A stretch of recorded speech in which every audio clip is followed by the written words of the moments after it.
Normas judiciais da Corregedoria TJ São Paulo.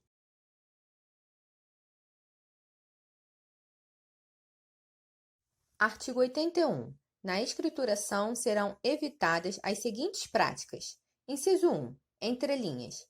Erros de digitação, omissões, emendas, rasuras ou borrões. Inciso 2. Anotações de sem efeito. Inciso 3. Anotações a lápis nos livros e autos de processo, mesmo que a título provisório. Parágrafo 1º. Na ocorrência das irregularidades previstas no inciso 1, far-se-ão as devidas ressalvas antes da subscrição do ato de forma legível e autenticada. Parágrafo 2º. As anotações previstas no inciso 2, quando estritamente necessárias, sempre serão datadas e autenticadas com a assinatura de quem as haja lançado nos autos. Artigo 82. Na escrituração é vedada: Inciso 1. A utilização de borracha ou raspagem por outro meio mecânico, bem como a uso de corretivo, detergente ou outro meio químico de correção. Inciso 2. A assinatura de atos ou termos em branco, total ou parcialmente. Inciso 3. A utilização de abreviaturas, abreviações, acrônimos, siglas ou símbolos, excetuando-se as formas consagradas pelo vocabulário ortográfico da língua portuguesa, da Academia Brasileira de Letras, as adotadas por órgãos oficiais e as convencionadas por determinada área do conhecimento humano. Inciso 4. A utilização de chancela ou de qualquer recurso que propicie a reprodução mecânica da assinatura do juiz. Artigo 83. A escrituração de termos, atos e papéis em geral observará os critérios da clareza, objetividade e síntese, sem descuidar da perfeita individualização de pessoas, fatos ou coisas, quando necessária. Parágrafo 1º. A qualificação das pessoas trará os elementos necessários à sua identificação. Inciso 1. Tratando-se de pessoa física, constarão o nome completo e o número de inscrição no CPF ou o número do RG, ou, faltante este último, a filiação, sem prejuízo de outros dados que auxiliem na sua identificação. Inciso 2. Tratando-se de pessoa jurídica, constarão a firma ou denominação, o número de inscrição no CNPJ e o endereço da sede, sem prejuízo de outros dados que auxiliem na sua identificação. Parágrafo 2º. Nos ofícios e cartas precatórias expedidas, constarão a comarca, a vara e o endereço completo do fórum remetente, inclusive com o número do código de endereçamento postal, CEP, telefone e o correio eletrônico, e-mail, institucional. Artigo 84. Os instrumentos de ordens, requisições, precatórias, ofícios e autorizações judiciais, bem como dos demais atos e termos processuais, sentenças, decisões e despachos, conterão de forma legível o nome completo, o cargo ou função da autoridade judiciária e dos servidores que os lavrem, confiram e subscrevam a fim de se permitir a rápida identificação. Parágrafo 1º. O escrivão certificará a autenticidade da firma do juiz que subscreveu o documento, indicando-lhe o nome, o cargo e o exercício no juízo, nas seguintes hipóteses. Inciso 1. Na expedição de alvarás de soltura, mandados ou contramandados de prisão, requisições de preso e demais atos para os quais a lei exige certificação de autenticidade. Inciso 2. Quando houver dúvida sobre a autenticidade da firma. Parágrafo 2º. Nos ofícios de justiça contemplados com o sistema informatizado oficial que permita a utilização da ferramenta consistente na assinatura por certificação digital, dispensa-se a certificação de autenticidade da assinatura do juiz. Artigo 85. Os mandados, as cartas postais, os ofícios gerais de comunicação expedidos em cumprimento de ato judicial, em não havendo determinação do juiz em sentido contrário, serão assinados pelos escrivães, declarando que o fazem por ordem do juiz. Parágrafo 1º. A subscrição do juiz é obrigatória quando: inciso 1. A lei ou estas normas de serviço expressamente o exigirem. Por exemplo, busca e apreensão cautelar, prisão, contramandado de prisão e alvará de soltura, alvarás em geral, levantamento de depósito judicial, ordem de arrombamento explícita ou implícita, etc. Inciso 2. Houver determinação de desconto de pensão alimentícia. Inciso 3. Os documentos ou papéis forem dirigidos a autoridades, por exemplo, membros do Poder Judiciário, do Ministério Público e do Poder Legislativo, chefe do Poder Executivo, delegados de polícia, comandantes da Polícia Militar e das Forças Armadas. Parágrafo 2º. A emissão de cartas postais, considerada inclusive a expedição por meio eletrônico, independerão da assinatura do escrivão ou escreventes, desde que do documento conste o nome e o cargo do funcionário emitente e não exista determinação do juiz em sentido contrário, a hipótese não se enquadre nas disposições contidas no parágrafo 1º deste artigo e seja observado o disposto no parágrafo único do artigo 94. Artigo 86. As disposições previstas nesta seção relativas à escrituração em meio físico aplica-se no que couber à escrituração no sistema informatizado oficial, especialmente: Inciso 1. No cadastramento de dados. Inciso 2. Na movimentação processual. Inciso 3. Na lavratura e expedição de documentos, sejam ou não juntados a autos de processo.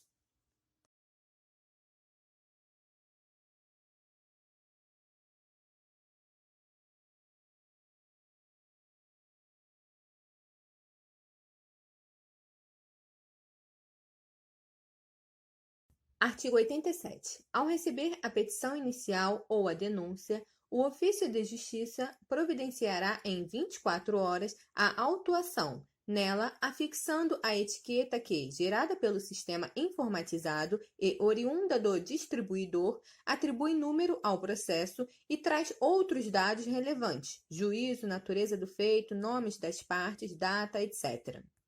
Parágrafo único. É dispensada a lavratura de certidão no interior dos autos, da autuação e do registro do processo.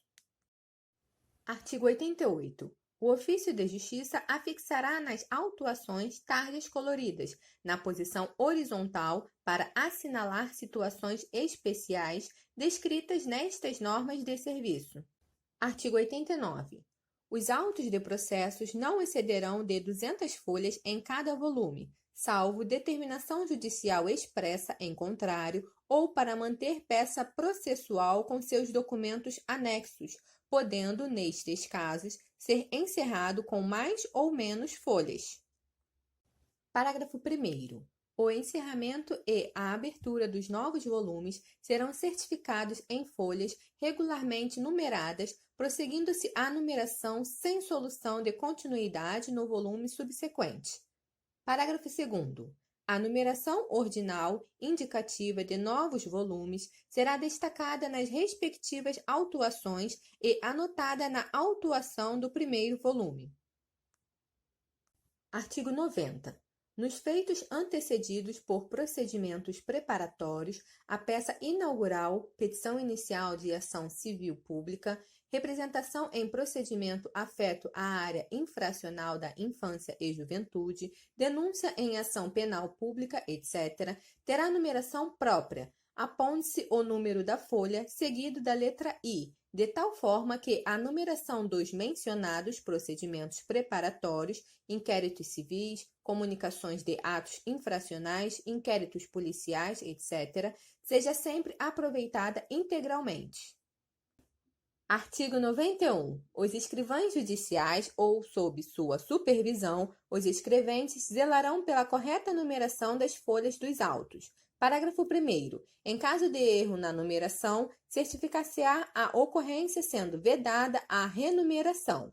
Parágrafo 2º. Na hipótese de numeração repetida, acrescentar-se-á apenas uma letra do alfabeto, em sequência: 188A, 188B, 188C, etc., certificando-se.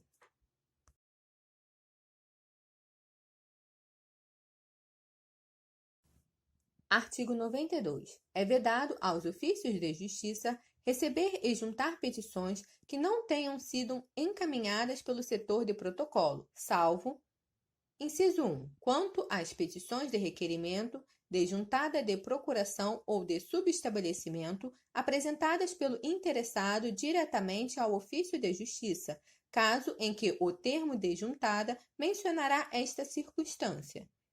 Inciso 2. Quando houver, em cada caso concreto, expressa decisão fundamentada do juiz do feito, dispensando o protocolo no setor próprio. Artigo 93. Por ocasião da juntada de petições e documentos, ofícios recebidos, laudos, mandados, precatórias, etc., lavrar-se-á o respectivo termo de juntada. Parágrafo 1º. Para a juntada, na mesma oportunidade de duas ou mais petições ou documentos, será convencionado um único termo de juntada com a relação das peças. Parágrafo 2º. É vedado o lançamento do termo de juntada na própria petição ou documento a serem encartados aos autos. Parágrafo 3º. Recebidas petições via facsímile ou por correio eletrônico e-mail, diretamente no ofício de justiça ou na vara, será imediatamente lançado o número de protocolo no corpo do documento para oportuno controle dos prazos previstos no caput e parágrafo único do artigo 2º da Lei Federal nº 9.800, de 26 de maio de 99. Parágrafo 4º. Recebida petição inicial ou intermediária, acompanhada de objetivos de inviável entranhamento aos autos do processo, o escrivão deverá conferir, arrolar e quantificá-los, lavrando certidão, sempre que possível na presença do interessado, mantendo-os sob sua guarda e responsabilidade até encerramento da demanda. Artigo 94. Todos os atos e termos do processo serão certificados nos autos e anotados no Sistema Informatizado Oficial.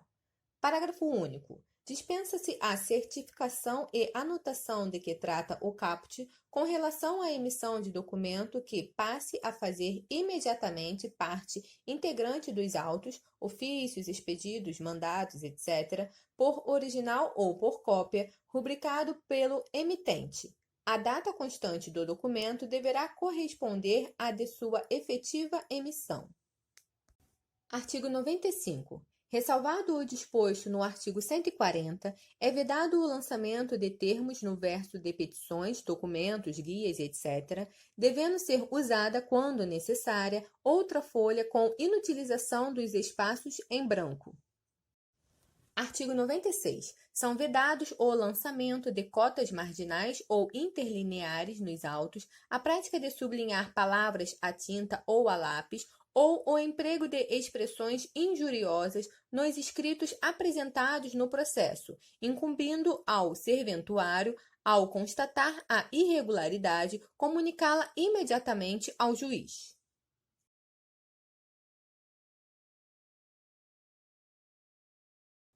Artigo 97. Deverá ser feita a conclusão dos autos no prazo de 1 dia e executados os atos processuais no prazo de 5 dias. Parágrafo 1º. Os juízes atenderão preferencialmente à ordem cronológica de conclusão para proferir sentença ou acórdão. Parágrafo 2º. O escrivão atenderá preferencialmente à ordem cronológica de recebimento para publicação e efetivação dos pronunciamentos judiciais. Parágrafo 3º. Serão considerados para fins do que dispõe o artigo 12 do Código do Processo Civil os processos físicos com movimentação conclusos para sentença. Artigo 98. Constarão dos termos de movimentação dos processos a data do efetivo encaminhamento dos autos e, sempre que possível, os nomes por extenso dos juízes, representantes do Ministério Público, advogados ou daqueles a quem se refiram. Parágrafo 1º. São vedados, sob qualquer pretexto, termos de conclusão ou de vista, sem data ou, ainda, a permanência dos autos em cartório depois de assinados os respectivos termos. Parágrafo 2º. Nenhum processo será entregue com termo de vista a promotor de justiça ou advogado, sem prévia assinatura no relatório de carga eletrônica e correspondente andamento no sistema informatizado ou no livro-protocolo. Parágrafo 3º. Todas as conclusões ao juiz serão anotadas no sistema informatizado, acrescentando-se a carga em meio físico ou eletrônico, somente quanto aos autos conclusos que não receberem despacho ou não forem sentenciados até o final do expediente do dia. Parágrafo 4º. Se o juiz se recusar a assinar, consignar-se-á essa ocorrência no assentamento da carga. Parágrafo 5º. A conclusão dos autos ao juiz será efetuada diariamente, sem limitação de número. Artigo 99. Nenhum processo permanecerá paralisado em cartório, além dos prazos legais ou fixados, ou ficará sem andamento por mais de 30 dias, no aguardo de diligências, informações, respostas a ofícios ou requisições, providências das partes, etc. Parágrafo único. Decorrido o prazo de 30 dias, o ofício de justiça reiterará a diligência uma única vez e, em caso de não atendimento, será aberta a conclusão ao juiz para as providências cabíveis.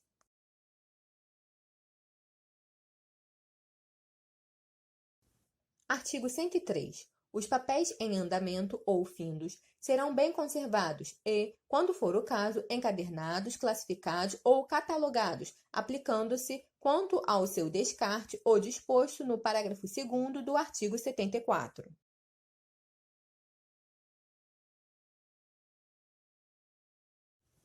Artigo 104. A expedição de certidões em breve relatório ou de inteiro teor compete exclusivamente aos ofícios de justiça. Parágrafo 1º. Sempre que possível, as certidões serão expedidas com base nos assentamentos constantes do sistema informatizado, cabendo ao escrivão dar a sua fé pública do que nele constar, ou, não admitida de qualquer forma, a consulta aos autos de processos em andamento ou findos, livros ou papéis a seu cargo, caso em que se designará o número e a página do livro ou processo onde se encontra o assentamento. Parágrafo 2º. As certidões serão expedidas no prazo de 5 dias, contados da data do recebimento do respectivo pedido pelo ofício de justiça, fornecido ao interessado protocolo de requerimento. Parágrafo 3º. Serão atendidos em 5 dias úteis os pedidos de certidões de objeto e pré-formulados pelo correio eletrônico e-mail institucional de um ofício de justiça para outro. A certidão será elaborada e encaminhada pelo ofício de justiça diretamente à unidade solicitante. Parágrafo 4º. Se houver necessidade de requisição de autos do arquivo geral, os prazos desse artigo contar-se-ão do recebimento do feito pelo ofício de justiça. Parágrafo 5º. A expedição de certidão de processos que correm em segredo de justiça dependerá de despacho do juiz competente. Artigo 104-A. A requerimento escrito do credor, tratando-se de decisão judicial transitada em julgado, que reconheça a existência de obrigação de pagar quantia certa ou alimentos, expedir-se-á a certidão de teor da decisão para fins de protesto extrajudicial, a qual deverá indicar. Inciso 1. Nome, número de inscrição no cadastro do Ministério da Fazenda, CPF e CNPJ, no Registro Geral de Identidade, RG, ou no Registro Nacional de Estrangeiro, RNE, e endereço do credor. Inciso 2. Nome, número de inscrição no cadastro do Ministério da Fazenda, CPF e CNPJ, no Registro Geral de Identidade, RG, ou no Registro Nacional de Estrangeiro, RNE, e endereço do devedor. Inciso 3. Número do processo judicial. Inciso 4. O valor da dívida. Inciso 5. A data em que, após intimação do executado, decorreu o prazo legal para pagamento voluntário. Parágrafo 1º. As certidões serão expedidas no prazo de 3 dias, contados da data do recebimento do respectivo pedido pelo ofício de justiça. Parágrafo 2º. A expedição de certidão de processos que correm em segredo de justiça dependerá de despacho do juiz competente. Parágrafo 3º. Em todos os casos, a certidão será levada a protesto sob a responsabilidade do credor. Parágrafo 4º. A requerimento do executado, o protesto será cancelado por determinação do juiz, mediante ofício a ser expedido ao cartório, no prazo de 3 dias, contados da data do protocolo do requerimento, desde que comprovada a satisfação integral da obrigação. Parágrafo 5º. Nas ações monitórias, havendo conversão do mandato monitório em título executivo judicial, na forma do artigo 701, parágrafo 2º do CPC, a certidão para fins do protesto deverá conter: alínea A. O conteúdo do mandato monitório com obrigação de pagar quantia certa sob as penas da lei. Alínea B. A data do trânsito em julgado da decisão, que deverá ser considerada a data do decurso do prazo para oposição dos embargos sem pagamento. E, alínea C. A data do decurso do prazo para pagamento voluntário, nos termos do artigo 523 do CPC.